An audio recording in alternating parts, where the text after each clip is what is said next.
আমরা জামাত ইসলামকে সমর্থন করিনি, আমরা জামাতকে আমাদের উদারতার কারণে অর্থাৎ বিএনপি সরকারের উদারতার কারণে এই দেশে তারা প্রথম রাজনীতি করার সুযোগ পায়। শেখ মুজিবের সরকার নিষিদ্ধ করেছিল জামাতকে, কিন্তু বিএনপির সরকারের সময় তারা রাজনীতি করার সুযোগ পায়। কিন্তু আমরা সবসময় দেখেছি এই দলটির অন্য কিছু বিষয় নয়, একটা চরিত্র আছে, সেটা হচ্ছে মুনাফেকি। এই মুনাফেকি ছাড়া তারা কিছু করেনি।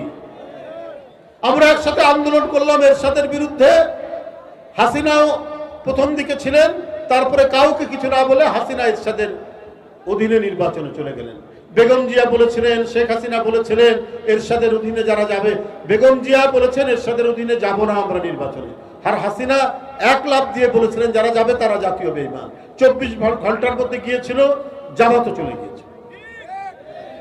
এই যে ছাত্র জনতার এই আন্দোলন, এই রক্ত ঝরা আন্দোলন, ওইদিকে বেগম রোকেয়া বিশ্ববিদ্যালয়ের আবু সাইদ সে বুক চিতিয়ে বুলেট বরণ করে নিয়ে আমাদের আন্দোলনের ইতিহাসের যে জয় পতাকা উড্ডীন করেছিল আকাশে, তারই অনুপ্রেরণায় ঢাকায় দেখেছি মুগ্ধকে, আমরা দেখেছি আহলাবকে, আমরা দেখেছি একের পর এক ওই শিশু বাচ্চারা নিজের আত্মদানের মধ্যে দিয়ে শেখ হাসিনার মতো এক ভয়ঙ্কর নৃশংস একজন দানবকে বাংলাদেশ থেকে যখন বিতাড়িত করালো এই সাহসী বীররা, তার কয়েকদিন পর জামাত বলে বসলো আমরা আওয়ামী লীগের সবকিছু মাফ করে দিব।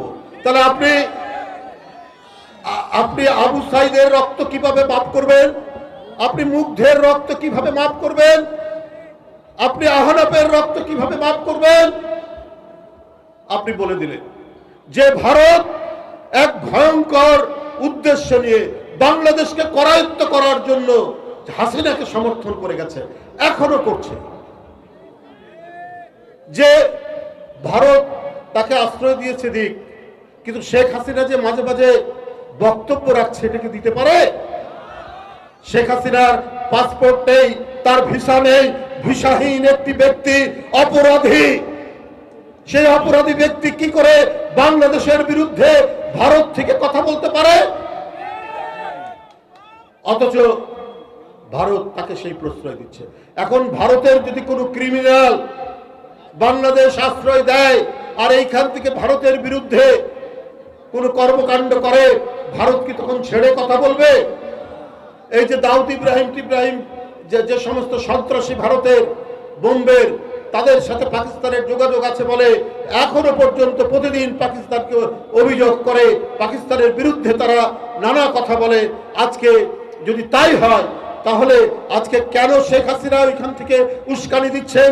এইখানে বৈষম্য বিরোধী ছাত্র জনতার উপর তারা আক্রমণ করছেন, বিভিন্ন জায়গায় তারা আক্রমণ করিয়েছেন।